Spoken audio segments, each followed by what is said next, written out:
Hi, my name is John. I'm 29 years old. I live in Washington, D.C., and I work as an executive recruiter for a high-tech company.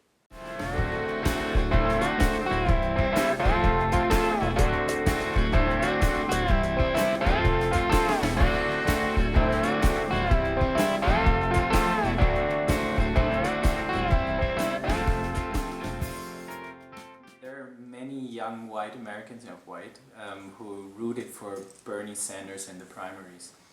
You were a truly Hillary supporter or fan from the beginning, even in 2008 against Obama. Why do you think she's the right person to lead the country? Sure. It's something I've thought about a lot. The message that Bernie brings is actually one that resonates with me quite a bit. I believe in what he talks about. His platform of college tuition that's affordable or could be reimbursed by the government.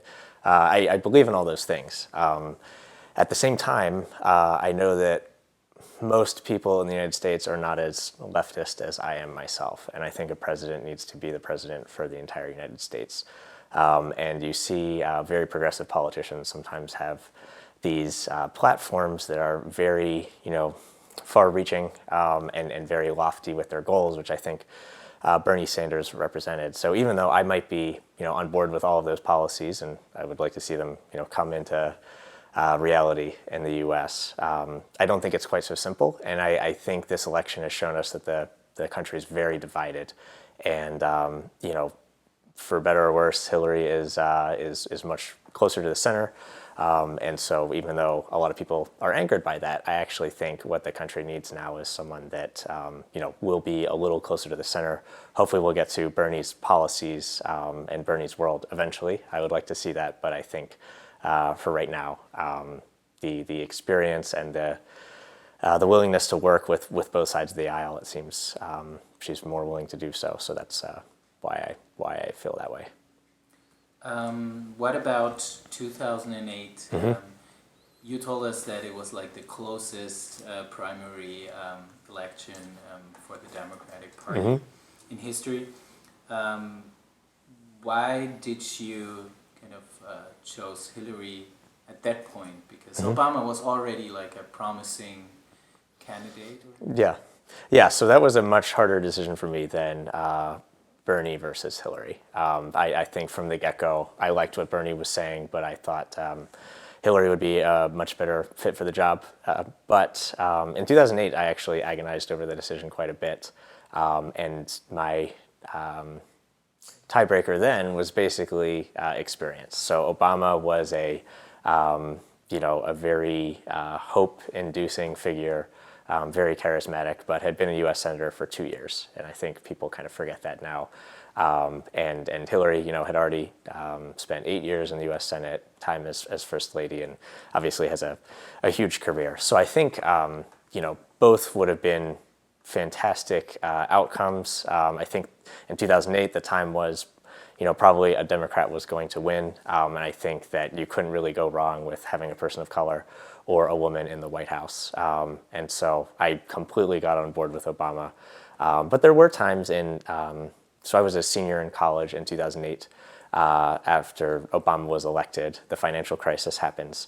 And, I do remember thinking at that time, I think Hillary would probably be better equipped to manage this, more relationships, more experience. However, after these 8 years, I wouldn't change a thing. I think Obama's been fantastic. But now it's just a different set of issues because Bernie has tons of experience, lots of times in the Senate and Congress. So then it really was about experience. Now it's more about looking at America for everybody and where we are and being realistic and actually who I think will get things done, which I thought was Hillary through and through.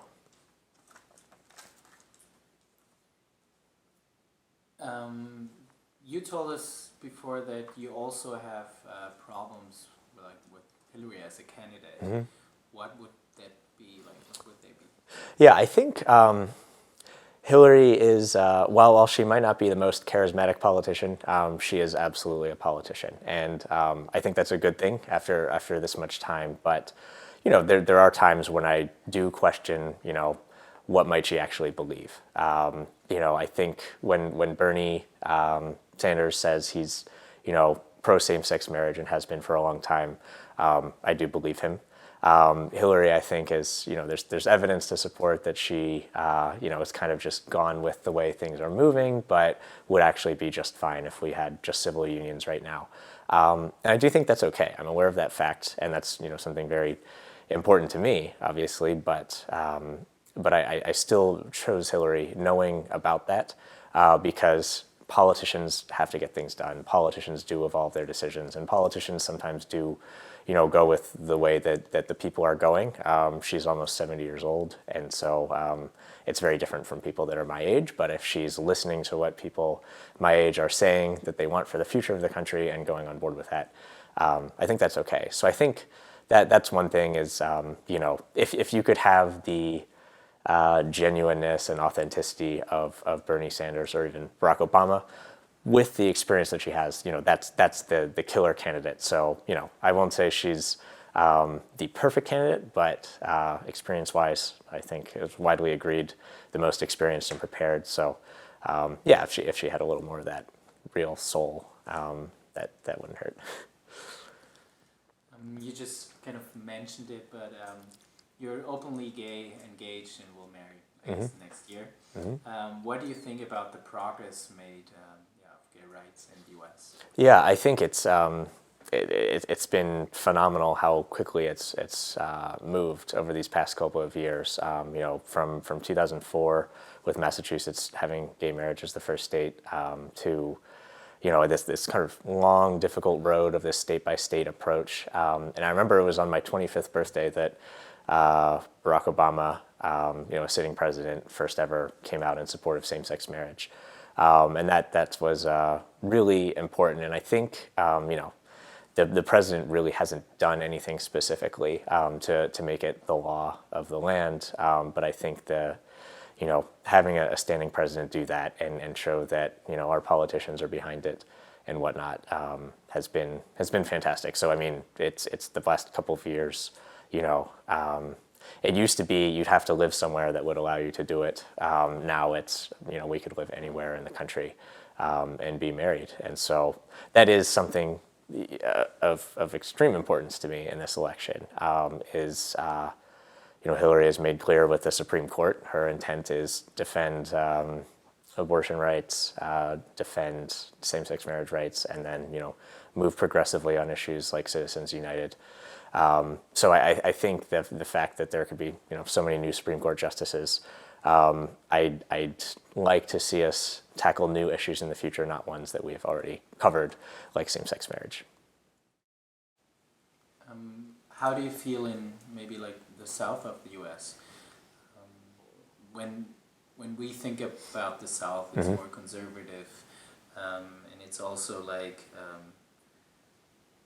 sometimes racist, but also like homophobic. So what do you think about the South? Is it getting better there, or is it staying? Yeah, well, it is interesting, and what's also very interesting is the intersection of different issues like race and sexual orientation, because you've seen America develop a comfort with, LGBT people very, very quickly, whereas we've had this race divide and a history of slavery since the inception of the nation. And so I do think the fact that the marriage equality is now the law of the land, a lot of states are, still fighting it, but most are just coming on board. And the difference between race and sexual orientation is anyone can be gay or lesbian or bisexual born anywhere. So we can all have a gay brother or a gay neighbor or, a gay friend. Whereas if you live in a segregated environment, you're not just going to happen to have, a black son or a black uncle necessarily. And so I can't really speak for the South. I don't live there, but I would say that the privilege of being white is would follow me wherever I went, and so I do care about this issue of inequality that I have to face, but at the same time I realize that there are massive complexities with other areas of diversity, especially in a region like the South. And so, and that's something that the South has been going through for a long time. The entire nation does have to tackle racial issues, but the South just has a long, different history in that regard. What about income inequality? Do you think it's getting better, so it's more equal, or do you think like the scissor is going wider? It's something that's honestly stressed me out since I was a kid. I remember learning. I think it was in the mid '90s. Just this thing that became sort of an adage: the rich are getting richer and the poor are getting poorer. And I remember how much that stressed me out. I just really come to understand what a middle class was. But the idea of the rich becoming richer was just so distraught. Why will rich people continue to have more and more money? And I do think it's there are so many issues for this election, but inequality across every instance of the word. So income inequality is very, very important, and I loved seeing Bernie and Hillary run a primary campaign where they basically were having front and center how are we going to restore the middle class, and they disagreed with different programs on how to do that, but it was sort of front and center. At the end of every interview, we always ask one question. It doesn't have to be your own opinion or something like that, but we always ask what your forecast is. Okay. Like if it's Hillary or if it's Trump. It's Trump. What do you think who will win and why? Okay. I think that Hillary will win. Let's see, I think I can give you a prediction of roughly, I think it'll be what we'd call a landslide for the Electoral College, something like 320 to 198. That might be the amount or something. But I think it will be sort of a landslide with the Electoral College. And I think for a couple of reasons. One, the Electoral College, I'm actually not a fan of. It happens to be working in my favor entirely this time. But it's really skews up the elections, I think, and I do think there should just be a popular vote, which she will win by a smaller margin.